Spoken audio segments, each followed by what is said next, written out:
ఈ వీడియోలో ID card ప్రింటర్కి page setting ఎలా ఒకసారి చూద్దాం. మన సిస్టంలో ఫోటోషాప్ ఓపెన్ చేసుకున్న తర్వాత న్యూ ఫైల్ ఒకటి క్రియేట్ చేసుకోవాలి. ఆ న్యూ ఫైల్లో మెజర్మెంట్స్ ఐడి కార్డ్కి ఎంతైతే కావాలో మెజర్మెంట్స్ ఇచ్చుకోవాలి. విడ్త్ వచ్చరికి 85.6, హైట్ వచ్చరికి 53.98, ఇవి వచ్చరికి ఎంఎంలో, సెంటీమీటర్స్ వచ్చరికి 8.56, హైట్ వచ్చరికి 5.39. ఈ మెజర్మెంట్స్లో మనం ఐడి కార్డ్కి మెజర్మెంట్స్ తీసుకోవాలి. తీసుకున్న తర్వాత నెక్స్ట్ న్యూ ఫైల్లో A4 సైజ్ తీసుకోవాలి. A4 వచ్చరికి మనకి డిఫాల్ట్ మెజర్మెంట్స్ ఉంటాయి కాబట్టి A4 సైజ్లో న్యూ ఫైల్ తీసుకున్న తర్వాత టాప్లో టూల్ బార్ కింద స్కేల్ ఉంటుంది. లెఫ్ట్ సైడ్ టాప్లో వర్టికల్ హారిజాంటల్ రెండు ఉంటాయి అనమాట. రెండు స్కేల్స్ మెజర్మెంట్స్ ఐడి కార్డ్ మెజర్మెంట్స్కి మన గ్రిడ్ లైన్స్ క్రియేట్ చేసుకోవడానికి ఉపయోగపడతాయి. వీటిని ఉపయోగించి మనం గ్రిడ్ లైన్స్ క్రియేట్ చేసుకుంటాం. యాక్చువల్గా డిఫాల్ట్గా ఇంచెస్లో ఉంటుంది. ఆ స్కేల్ మీద రైట్ క్లిక్ ఇస్తే ఇంచెస్, సెంటీమీటర్స్, మిల్లీమీటర్స్, పిక్సెల్ డీటెయిల్గా చూపిస్తుంది. మనం సెంటీమీటర్స్లో సెలెక్ట్ చేసుకోవాలి. ఇక్కడ క్రియేట్ చేసుకోవాలి. మనం ఇక్కడ మీకు క్లియర్గా చూపిస్తున్నాను చూడండి.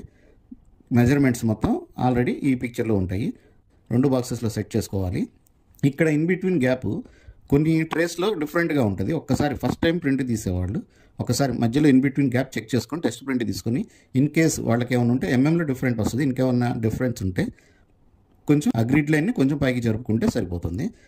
నా సిస్టంలో వచ్చరికి సేమ్ ఇంత చూపిస్తుంది కాబట్టి సేమ్ పెట్టాను. కొన్ని ట్రేస్లో ఎగ్జాక్ట్గా ఉండదు. కొన్ని ప్రింటర్స్లో జస్ట్ స్మాల్ డిఫరెన్స్లో మార్పు రావచ్చు. ఒకసారి చెక్ చేసుకోండి.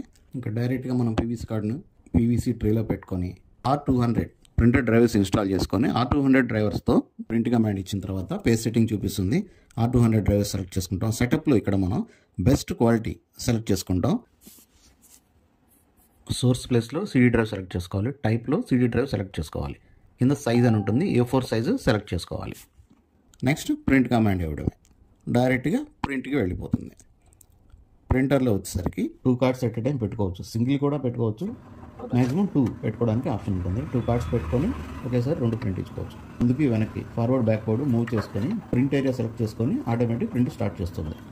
అదే ఫ్రంట్ టు బ్యాక్ మూవ్ అయిపోయి మన సైజ్ కరెక్ట్గా ఉండే చోటకి అడ్జస్ట్ చేసుకొని ప్రింట్ స్టార్ట్ చేసుకుంటుంది ప్రింటర్.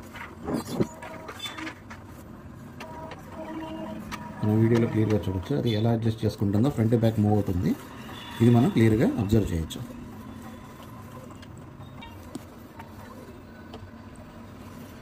ప్రింట్ కంప్లీట్ అయిపోయింది. సో ఎడ్జ్లో ప్రింట్ అవుతున్నట్లుంది. కొంచెం బయట కనిపిస్తుంది మనకు వీడియోలో. ప్రింటర్ ట్రే బయటకు వచ్చేసింది ప్రింట్ అయిపోయిన తర్వాత.